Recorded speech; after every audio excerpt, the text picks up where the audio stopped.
Hey, what's up guys? So I'm standing out front of a property that I just purchased. This is a flip property, and in today's video, we're gonna be doing a walk of the property and determining what the scope of work is going to be on this property and really decide whether we're gonna be doing a full go flip on the property or if we're going to try to do more of a quick flip, minimal repairs, get in, get out, get this thing listed on the market. So I'm gonna take you through the property. We're gonna be making that decision by the end of this video. So let's get into it. So we're just getting inside here. I didn't want to say this because a neighbor actually had just pulled up, but this neighborhood is a little junkier. It's like an unimproved street, so there's no sidewalks. It's just kind of like gravel on the side. Also, there's a couple of the neighbors have, multiple boats in the front yard, camper trailers. So there's a few junky houses on the street, along with the actual unimproved street itself, and it's kind of all potholed out. So this is an interesting little pocket, which all plays in to our decision. Are we gonna full go this thing, try to get top of market, or do we wanna do more of a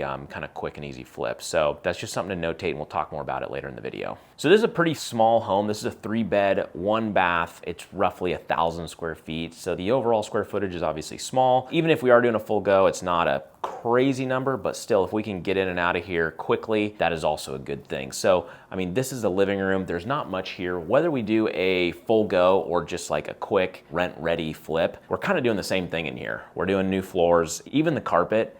Yeah, there's some stains on it, but it does not like stink in here. It doesn't smell bad. It's just older. So either option, we're probably doing just, carpet and paint, or sorry, it'd be more an LVP is what we would put down, and then just paint the walls. One thing I don't quite like about this house is the floor plan. There's no way to open this thing up. As you can see here, this is the front entrance here. We walk into the living room, and then it kind of just necks down into this tiny little hallway here that goes into the dining room and the kitchen, and there's no way to open that up, which again can affect our end sales price. And then as we come into here, here's our dining room. I mean, very, very small, as you can see.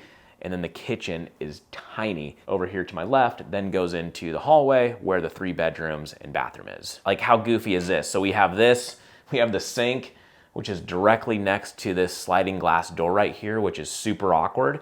And then so you have sink, you have dishwasher, and then directly next to that is the door to the garage.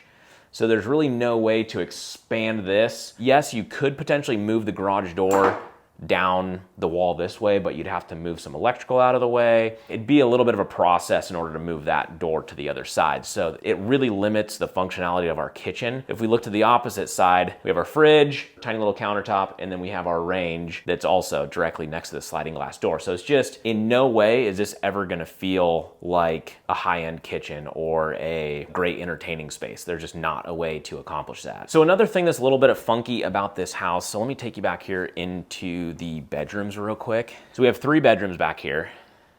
We got 1, we got 2, and then all the way around here, we got bedroom number 3. So if we come into bedroom number 1, I don't know if you can tell, but this is insanely small. So I'm gonna try to take you in here. This is the closet right here. This weird bump out right here, that is the back side of the chimney from the living room. So that's the back side of the fireplace. Then you just have this weird alcove over here. It just makes for a really funky shaped room. As you can see, it's not a square, it's not a rectangle. Basically, this chimney kind of screws up this entire room. We're probably only 7 feet wide by about 8.5, 9 feet long. So it's just like, it's a functional obsolescence for the property having one of the bedrooms being so small. So it's another thing to take into consideration. Makes it a little bit more difficult to comp when you're looking a street over, even if the square footage is the same, let's say, and it's a 3-bed, 1-bath, 1,000 square feet, but it has an open floor plan. Kitchen flows nicely into the living room, and all the bedrooms are normal size. That property is just gonna sell for a lot more than this one will. So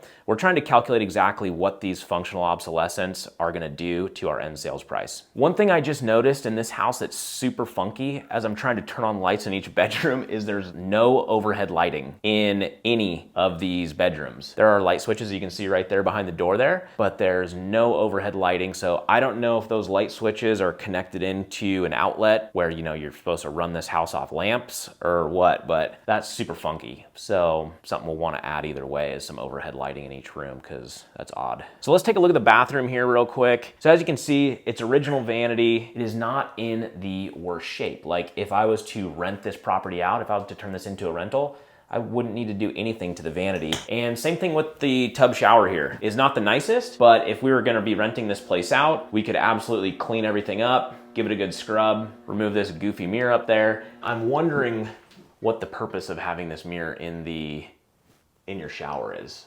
Is this for trimming your undercarriage? What's going on here?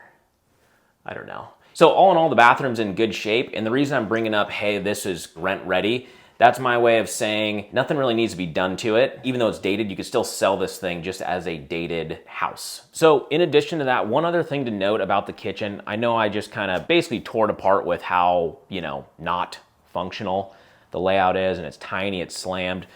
There's not much we can do to fix it. The casework is in decent shape. Original, just like the bathroom vanities. An option here would be to save the casework. You could potentially save the counters or just throw on some new vinyl countertop or a butcher block style countertop and just keep it cheap since you are gonna be saving the cabinetry. We don't need to spend an arm and a leg for, a quartz countertop. Throw in some new stainless steel appliances and this kitchen would look decent. Accessing your backyard is a little non-traditional too. Really, it's just access to the side yard, which then hooks around to the backyard. So you can imagine you got kids running through here or whatever, people trying to get to the backyard, and you're always having to run through the center of the kitchen where there's not a ton of room. It can be a little hectic. Yes, I know. Look at this wonderful outdoor living space we have here, huh? I'm just gonna cruise you guys to the backyard because it does have a decent size yard. It's kind of weird to access it off the side of your house. I don't want to say decent size, but plenty of rooms for the kids to play or the dogs to run around. So that is a plus. One thing also to note is that all of the windows on this house are original aluminum framed windows. So anytime we are doing a full go, we're always going to replace these windows with a new vinyl window. It obviously upgrades the look, they function better, and for someone to pay top of market for a house, they're gonna want the most new, up-to-date, energy-efficient windows. These are actually in great condition. I walked through and I looked at all of them. None of the seals are blown. They all seem to function just fine. That's an area where we could save some money right there. If we do decide to do the rent-ready, cheap renovation option, we could absolutely save these windows because they function just fine, and that would allow us to price the property cheaper as well, given that we didn't have to spend so much on the renovation. I walked all sides of the property. All the siding is in good shape, so that's a big ticket item that we don't have to worry about. Paint, as you can see, is this the most up-to-date color? No. Would we repaint it this color? No. But the paint is in good shape. It's not peeling or chipping anywhere that I've found. Well, actually, hey, now that I'm saying that, up on that upper portion, there is a little bit of paint that has been chipped off, so we may want to look at that. But anyway, I think the roof was replaced within the last 10 years, and it definitely looks that way because it is in good shape as far as I can see. So roof, windows, siding, all in good shape.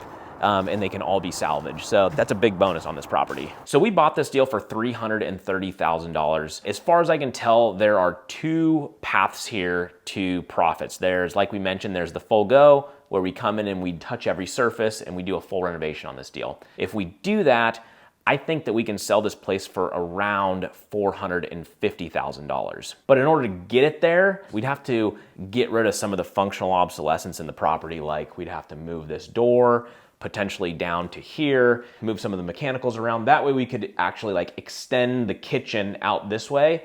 And yes, the kitchen would still be more functional, but it'd be more of a typical galley style kitchen. Obviously we'd have to do windows, we'd have to do exterior paint, redo the entire bathroom. There's a lot that would go into that option. I would estimate that those repairs would run around $60,000 in repairs. Now, option two is if we come in here and we just do a very light flip and try to sell it at a more affordable option. So we would do all new flooring in here, all new paint, walls, ceilings, and trim, and potentially some countertops and some appliances.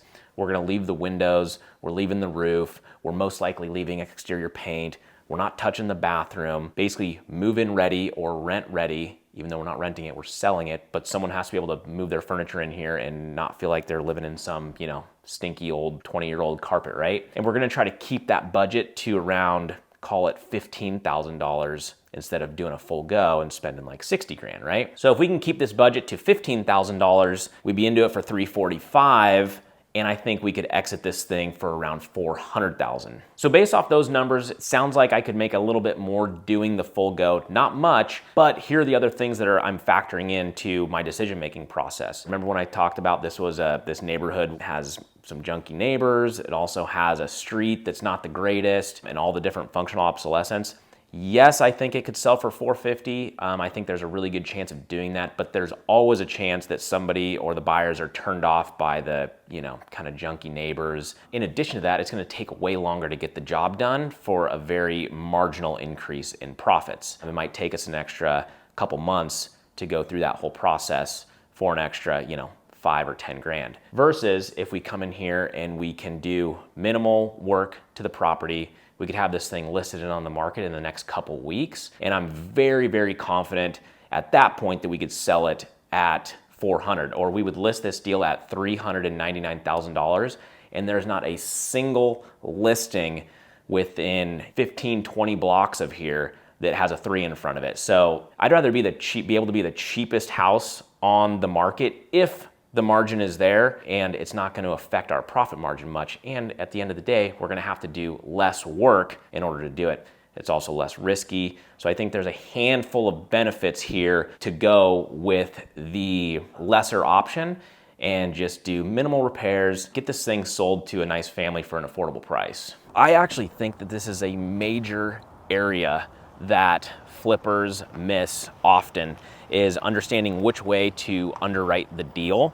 As you can see, I just underwrote this deal in 2 different ways, one of which is a full go, which is the more common approach that people are gonna take, versus a more of a rent-ready flip, doing minimal work and trying to list it at an affordable price. I pick up deals all the time like this, where I'm even competing with other flippers because I'm looking at different angles and different exit strategies. So whether you are a newbie or a seasoned veteran, there are different types of lenses that you need to look through, in my opinion, when you are flipping houses, especially if you want to increase the volume of houses that you flip each and every year. So guys, if you like this video, make sure you like, comment, subscribe, and we'll see you on the next one. All right, see ya.